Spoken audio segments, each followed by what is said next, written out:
for the neutral, you had mentioned arouse knowledge and wisdom. And I'm not quite sure if I really understand how that works. I mean, for me, the only thing I've ever, for me, so far I've understood is just to be aware of the neutral. So, what does it mean to arouse knowledge and wisdom? Well, here I think she is probably referring to, you mean by abandoning ignorance? It's probably, as I answered David's question, it's to arouse insight into the three characteristics, into the conditioned nature of the experience, and then insight into the Four Noble Truths. Yeah. But when you experience a neutral state, at that time, wouldn't you just, from moment to moment, just watch the process? Yeah, that would be an elementary stage in sort of developing knowledge or insight. But here she's speaking about the abandoning of ignorance. So this implies that those momentary insights have been consolidated to the point where a complete or penetrating knowledge has arisen. But this is referring to... But that, I mean, that one sees in the, for instance, in not just feeling, just the beginning, middle and end of the observation of everything, that things are impermanent. Yeah, of course, yeah. Right? So it's not just limited to the neutral state. Oh, no, but it's just that neutral state is a state which tends to support and nourish and sustain that ignorance. Because it doesn't have a distinctive, pleasant tone which would stimulate the attachment, or a distinct, painful tone which would stimulate the aversion. And so in that state of neutral feeling, that's sort of the ground where ignorance thrives, and where we could see it isolated from the underlying attachment and the underlying aversion. Mm-hmm. Okay. Thank you. Okay, one more point then. I think I want to go back and try to finish the sutta. Just this question. This all seems to be directed towards increasing self-awareness. Yeah.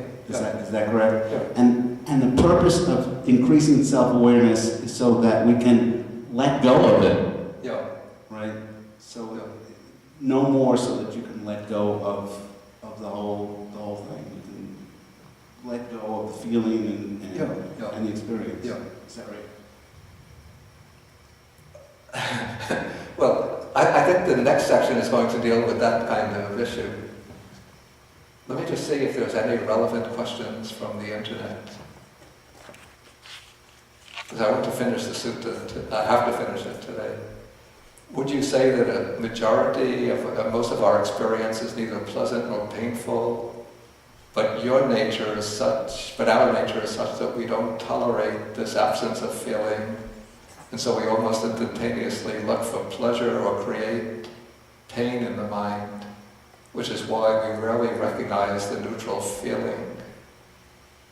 Yeah, I think that's what I said before. Though usually we don't try to create pain for ourselves. So actually many people do.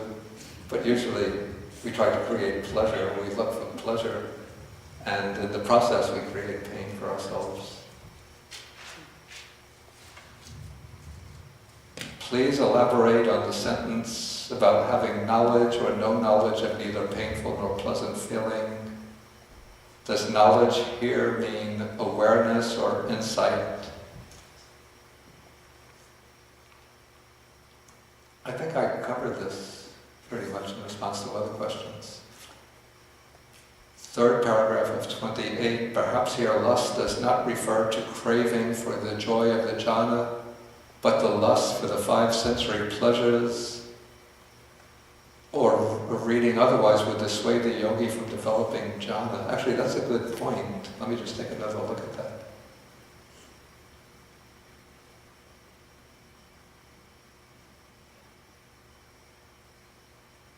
I mean, that's also a good interpretation, yeah. One develops the first jhana And then by developing, acquiring that access to the pleasure and bliss of the first jhana, then one loses the interest in the pleasure from the five senses. That's a good interpretation.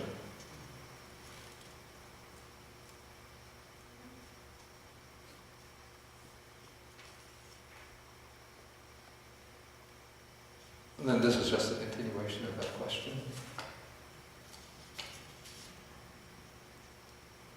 Okay, then how does the grief from the longing for liberation help to abandon aversion?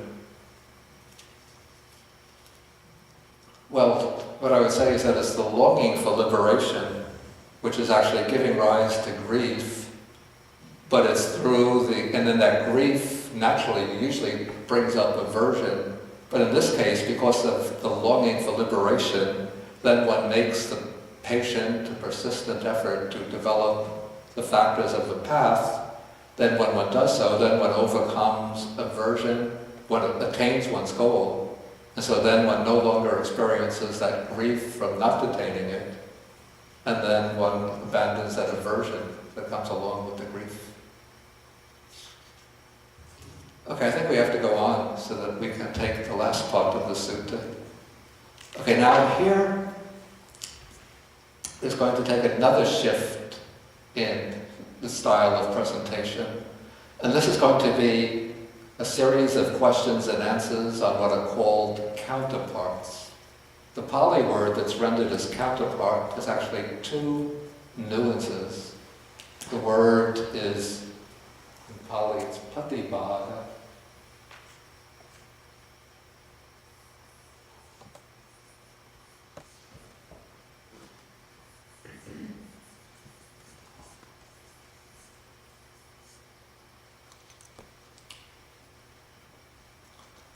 The word bhaga can mean a portion, a section, a division.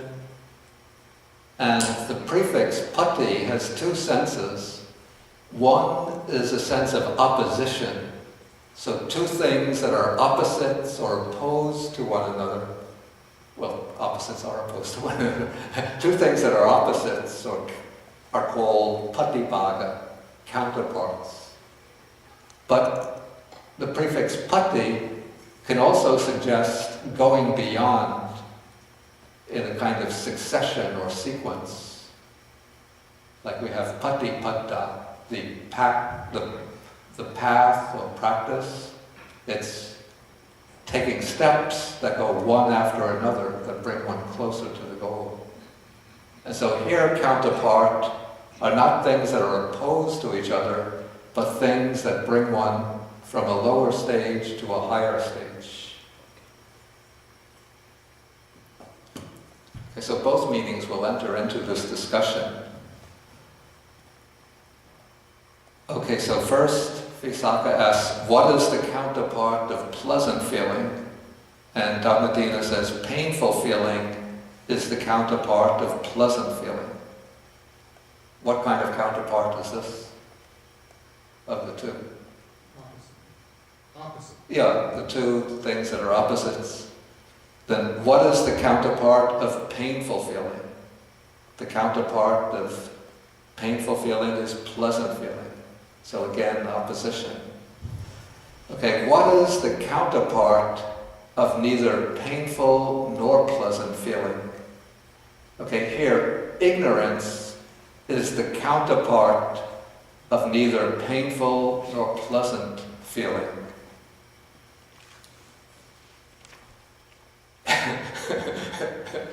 Here, ignorance is the counterpart. It's not quite a sense of opposition, and also it's not quite the sense of going beyond, but let's say neither painful nor pleasant feeling and ignorance are counterparts, and that there are two things that tend to be bound to each other. Like neither pleasant nor painful feeling is the kind of, maybe you call it the breeding ground of ignorance. And ignorance is what covers up the neither painful nor pleasant feeling so that we don't see it for what it really is.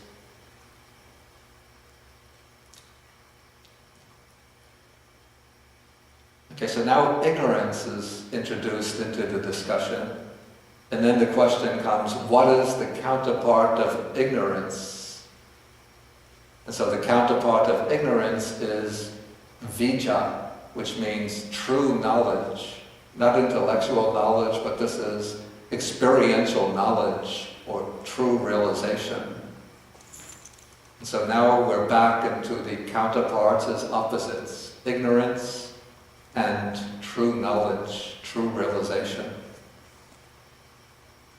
Okay, now what is the counterpart of true knowledge? And then the counterpart of true knowledge is deliverance, or I prefer actually liberation. So this is the counterpart in the sense of one thing that goes beyond another. So first, like in the process of cultivation, at the peak or culmination of the practice, true knowledge arises, true realization, and then through that true realization, the mind is liberated from all of the fetters, the defilements, the unwholesome qualities.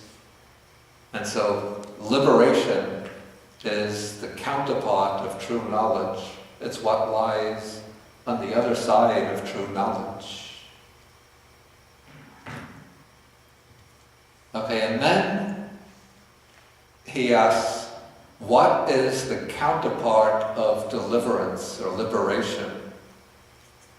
And then she answers, Nibbana is the counterpart of liberation. Okay, this is getting pretty difficult.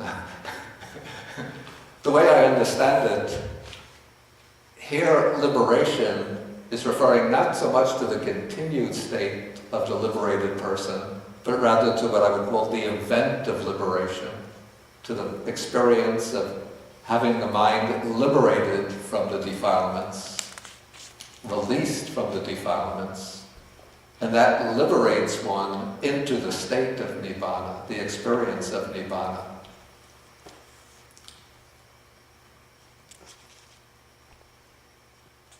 Okay, and then he asks the next question, what is the counterpart of Nibbana?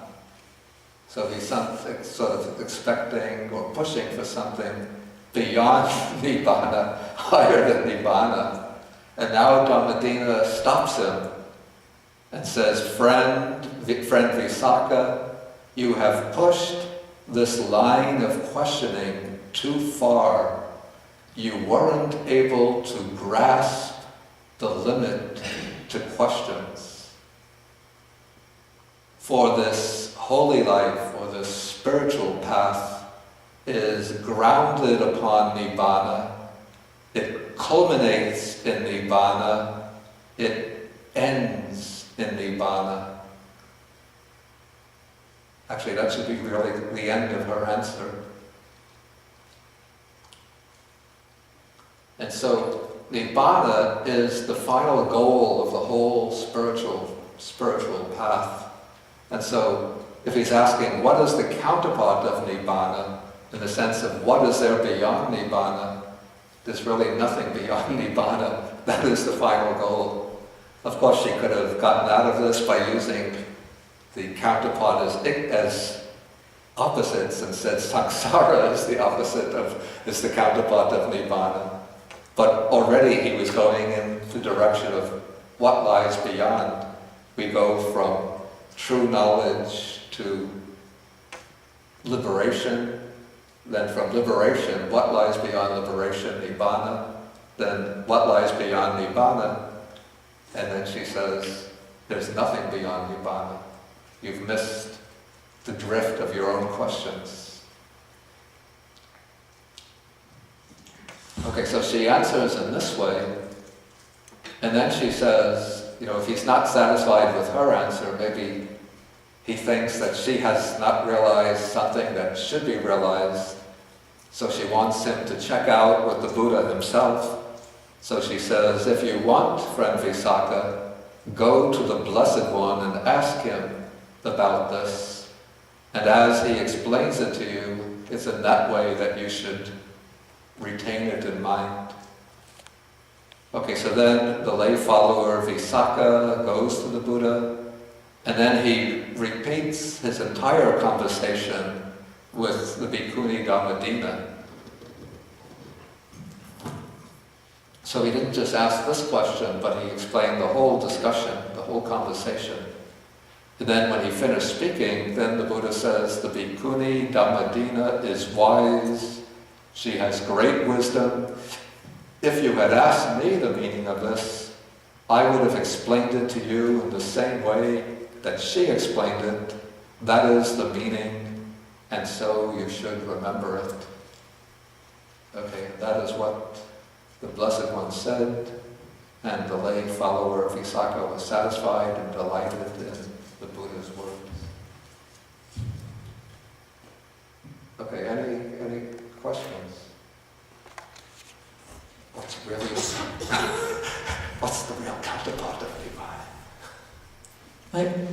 My question is, I think I was reading in a book by Thich Nhat Hanh this week that is it possible that there are 4 Vedanas and other traditions? Because I think in this book he talks about feeling that it's painful and pleasant at the same time.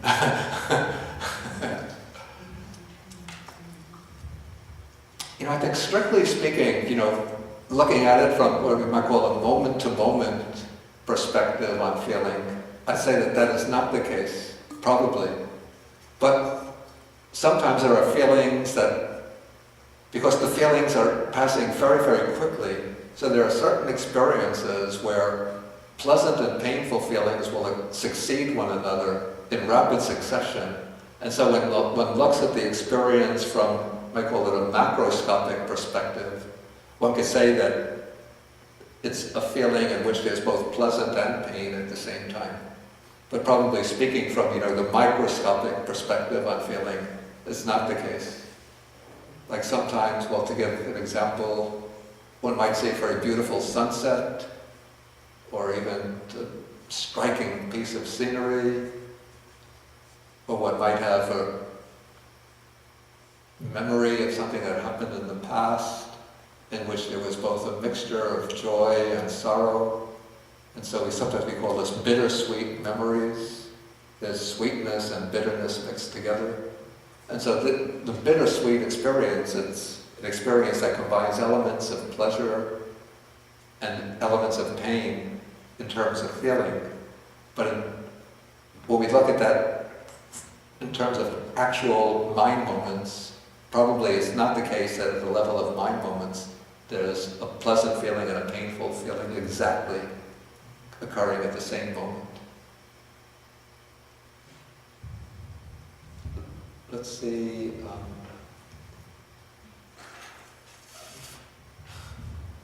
Richard. I think there's an equivocation on counterpart in this passage, as it really seems to mean 3 different things. Yeah. Because in the first counterparts are, pleasant feeling and painful feeling. Well, they're clearly opposites, yeah. Right? Then you have painful feeling and pleasant feeling, same opposites. Yeah. But the next one, a counterpart in neither painful nor pleasant feeling, yeah. is the same as the underlying tendency, Yeah. right? Which is not the meaning that you have for the first 2. If Yeah. you wanted to have the first 2 do that, then you'd say lust and aversion, Yeah. right? Because if underlying tendency Yeah. were a synonym for counterpart, Yeah. you would have a very different answer. Yeah. Then again, it changes when you get to true knowledge and deliverance. Yeah. Because it's neither the meaning of the underlying tendency nor the meaning Yeah. of opposition. Instead, these are in agreement, right? They're on the same side. Yeah. Yeah. Yeah. So seem to be 3 meanings for this term. Yeah. I said basically that the meaning patibhaga, I said that the word patibhaga has 2 basic meanings. Yeah. The one basic meaning is that of opposition between 2 ideas, 2 concepts. The other meaning is one going beyond or continuing a particular sequence to the next stage. So those are the two dominant patterns of Patibhaga in this passage. But the one case, that of the relationship between neither pleasant nor painful feeling and ignorance, doesn't fit into either of those models. So that is what I would call their counterparts in the sense of two things which are bound together in a close relationship, but it's not one of either opposition or succession. Right. Well, since there are different meanings for that term, I can see why Visakha is dissatisfied. Now, Well, he's not dissatisfied. No, he's... Well, she's telling, he asks his next question, Yep. and I think he's not satisfied that these things are all using the word in the same way. That is that the counterparts are all really counterparts, and so I can see why he should think there should be a counterpart of Nibbana, as you were saying, samsara.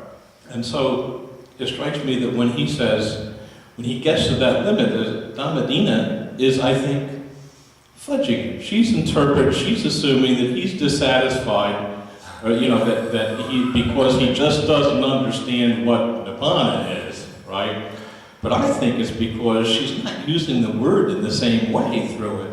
And then, she goes to the Buddha, and he confirms her interpretation. That looks to me like he thinks what's going on is, that Visakha doesn't want to believe a woman.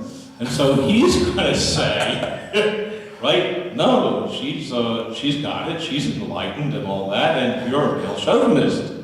That's not the case, because there are similar suttas that have this similar passage where it's a famous monk who gives the answers to the questions, like Mahakachana and Ananda. And then they say, if you're not satisfied with my answer, you go to the Buddha and check it out with him. And the other monks go to the Buddha, and the Buddha praises either Kachana or Ananda, and then confirms it.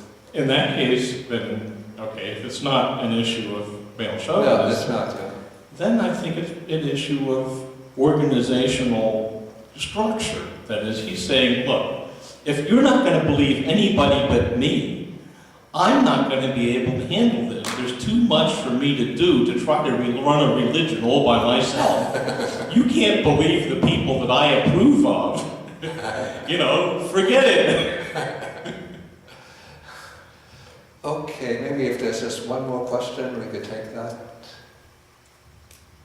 Okay, there doesn't seem to be any. Then just one question from the internet left. It's a verbal question. What is the word being translated as deliverance? The Pali word is vimukti.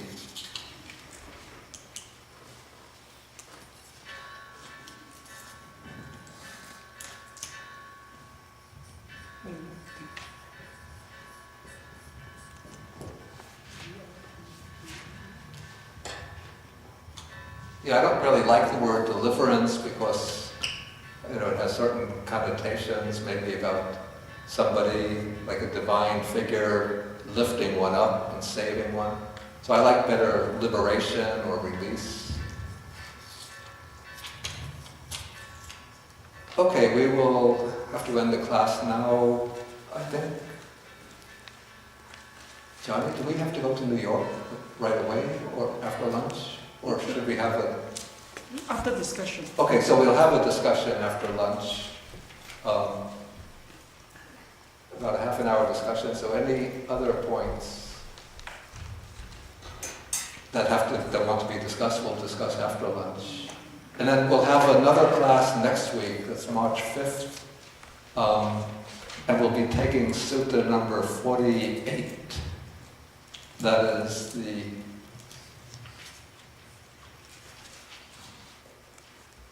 sutta at Kosambi, the Kosambi Sutta.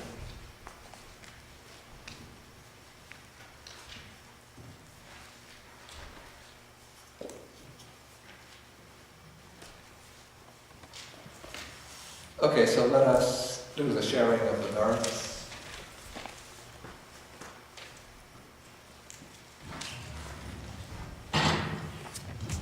Akasata Chabumata Deva Naga Mahitika Punyantam Anumoditva Shiran Rakantu Sasanam Akasata Chabumata Deva Naga Mahitika Punyantam Anumoditva Shiran Rakantu Desanam Akasata Chabumata Deva Naga Mahidika Punyantam Anumoditva Shiram Rakantu Mamparam Etavatajam Hei Sampadam Punya Sampadam Sabbe Devanumodantu Sabba Sampati Siddhya Etavatajam Hei Sampadam Punya Sampadam Sabbe Bhutanumodhantu